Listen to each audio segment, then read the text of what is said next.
السلام عليكم ورحمة الله وبركاته.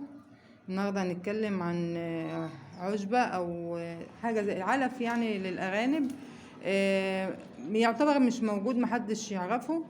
هي حاجة بتخلي الأرنب بتنظف له الأمعاء بتاعته، وبتقوي بتنشط القناة الهضمية، وبتديله بتساعده على الهضم، بتخليه يلعب فيها، بتديله كمية من الألياف اللي بتنظف له الأمعاء، بتساعده على الإخراج. يعني حاجة كويسة جدا وحاجة ببلاش. هو القش ده، قش الرز. القش ده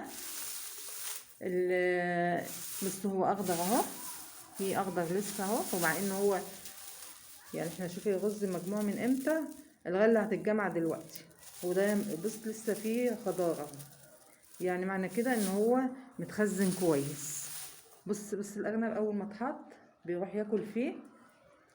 الاكل اللي في القش ده بيبرد سنان الارانب، بيخليها حاميه، وبيساعدهم على ان هو بينظف لهم الامعاء، لان فيه الياف، فبينظف الامعاء بتاعه الارانب، وبيخلي الاخراج بتاعهم سهل، وبينشط دايما القناه الهضميه بتاعه الارانب. فيعني القش ده حاجه مفيده جدا، وان هو كمان بيخلي الارانب دايما تلعب، تلف حواليه وكده، فتلعب، فبرضه تبقى نشيطه. فيعني لو انتوا عايزين القش ده ممكن تجيبوه لو انتوا في الارياف، طبعا اكيد انتوا عارفين الاماكن بتاعت القش عند الفلاحين، بيبقوا مخزنينه، بياكلوا منه البهايم بتاعتهم، بياكلوا، بيولعوا الافران الحاميه بيها، يعني بيعملوا بيفرشوه تحت الطير وتحت الفراخ كده. لو انتوا بقى مش في الارياف، بيبقى موجود في المحلات بتاعت الحيوانات الاليفه، بيبقى موجود قش هناك برضو بيبيعوه.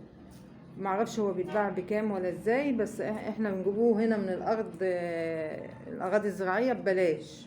احنا متواجد عندنا على طول ببلاش، ما معرفش بصراحه هو بيتباع بكام.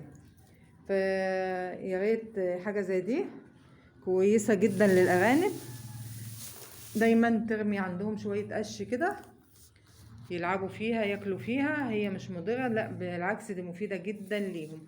ويا ريت ما تنسونيش في اللايك والشير والسبسكرايب، عشان ان شاء الله يوصلكم كل جديد. انا طبعا انا مش بقول ان انا خبره في الارانب ولا اي حاجه من دي، انا مبتدئه، وبحاول على قد ما اقدر ان انا اعمل حاجه كويسه، وان انا بدور وابحث واشوف ايه الحاجه المفيده عشان اقدمها لكم، وانا كمان بستفيد منها، وان شاء الله يكون خير علينا وعليكم. ومشروع كويس جدا، وعايز عناية، وعايز جهد منكم، بس في الاخر بيديكوا خير كويس، ودمتم سالمين ان شاء الله. السلام عليكم ورحمة الله وبركاته.